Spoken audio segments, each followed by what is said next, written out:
Okay, so at the end of the psukim that we read yesterday, Hashem promises that if we keep the Torah, so first of all, He'll walk among us, which we talked about yesterday. But then He ends off with Ani Adonai Elohechem asher hotzeti etchem me'eretz Mitzrayim mihyot lahem avadim ve'eshbor mutot ulchem ve'olech etchem kol miyut.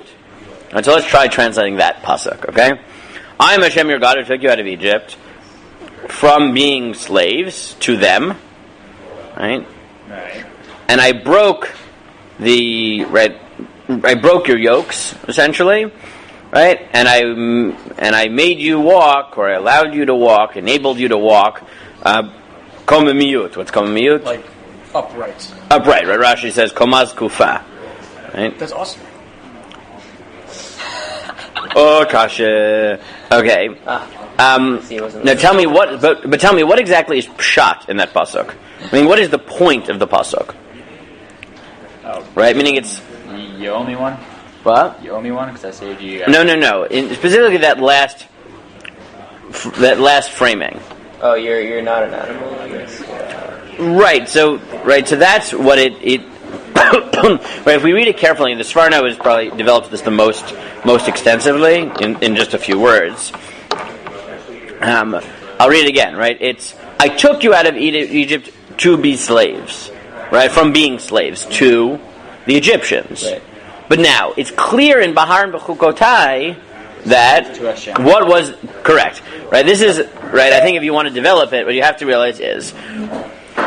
Bahar tells you that I didn't take you out of Egypt to be free. I took you out of slavery to the Egyptians to be slaves to God. Right? But that leaves an open question, which is slavery to God simply the same as slavery to the Egyptians but with a better master? Right?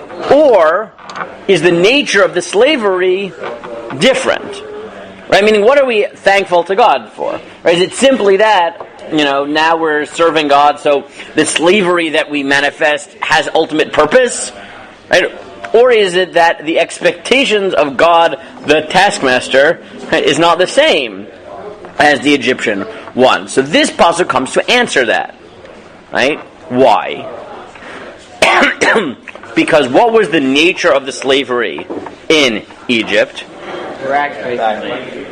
Good, right? Is avodat parech, right? Is backbaking labor, and this is what the Sforno points out, that God is telling you, "Va'olech etchem komemiyut," right? I will make you go upright. Al hefech asher amru nafshecha, and then he quotes a pasuk in Yeshayahu, right?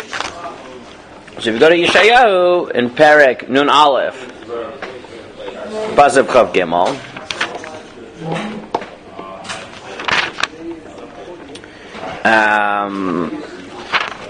Right, so Chavbet, he starts off, he says, right, Ko Amar Adonai, Adonayich, Adonai ve'Elohayich, Yariv imo, Hine lakachti, miadech et kosa tarela, et kubaat kos chamati lo tosiv l'shto ta'od, right, I've taken away this cup of poison, right, my wrath, you will no longer drink, right? Ve'asamtia biyad mogayech, Hashamru l'nafshech, shechi v'na'avora.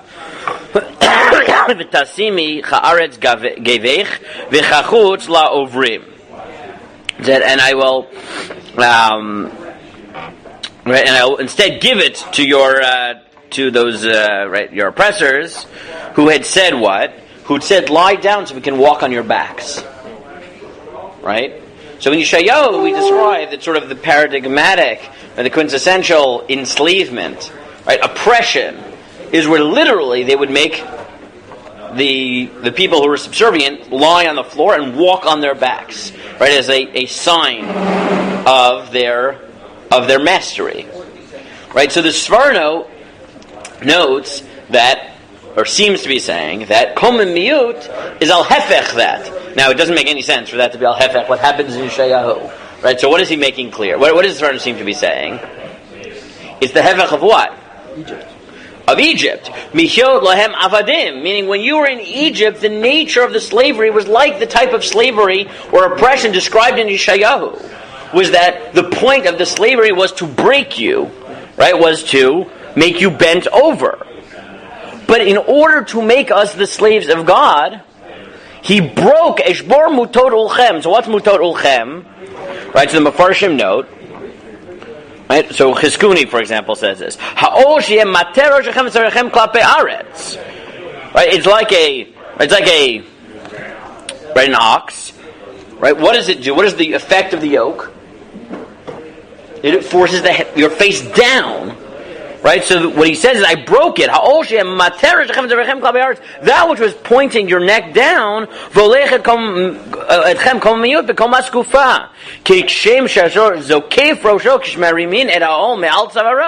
just like an ox will straighten up its head when you take off the yoke. And then he has an interesting play in the pasuk, and he says, right, the Jews went up with a outstretched arm. not really outstretched, but right, he's reading that not really on, right? I mean, he's reading that about the Jews. Right, they went out, right, they were also, the fact that God did it with Biad Ramah means that, right, which has the imagery of upness, right, means that the Jews as well were lifted up or straightened up. Right? So the cumulative effect of that pasuk, therefore, is to answer the question, so to speak, that is hanging in Bahar. Right? Which is, again, is it that you used to be slaves to Paro, and now you're my slaves, but the nature of the slavery is the same? Right? It's just that now I'll reward you infinitely because I'm God? Right? Or is it that the nature of Paro's slavery was to make you low? Right? Make you subservient? And even though you are my slaves, the nature of slavery to God is that it is uplifting, or in YU terminology, it is enabling and ennobling, right? Meaning that to be a slave of God is to be given dignity, right? That God isn't enslaving you, right? So that, right, subservience to God is not like subservience to Paro. Subservience to Paro breaks you down, right? It knocks you over. It makes your head look down. In order to be with God, right, to be a slave of God, you get to be, right, dignified. You stand straight and proud.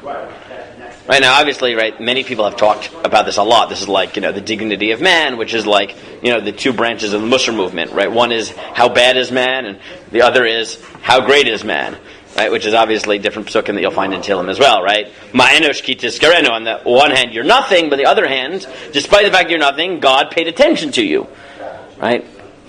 And recognizing that being part of the slavery of God actually gives man his dignity, right, as opposed to normal slavery which takes it away, right, is the ultimate expression of the bracha that is that God is promising if you keep the Torah, right? And that's why it's important here to really keep the imagery in mind. And I'll just note that I think coming back to the Rashi that we saw yesterday, Rashi I think is hinting at this as well already, because when he says in the previous pasuk, "V'talachti betochechem," so yesterday we focused on the fact that it was Began Eden, right? But there's another key word there, which is Atayel imachem.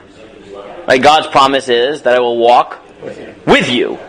Right? The fact that slavery to God does not entails a certain level of kivyachal a million times, right? But of equality, right? Meaning that God says, just because I'm your master doesn't mean, right, that we don't also have a sometimes co-equal status, right? That I walk with you.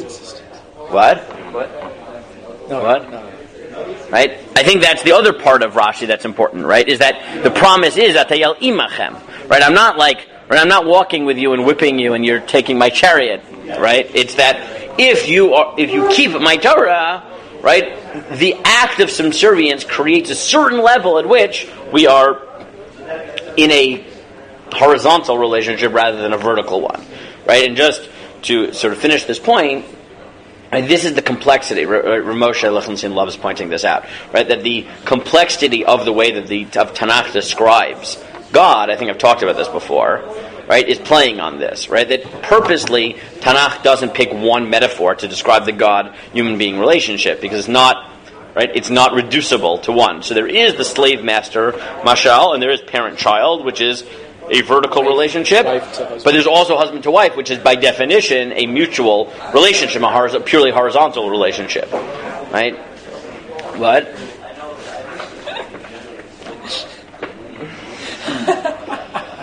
It is a horizontal relationship, and that's part of the point, right? That this relationship is not purely one of slavery, and that's why it can restore dignity rather than take it away.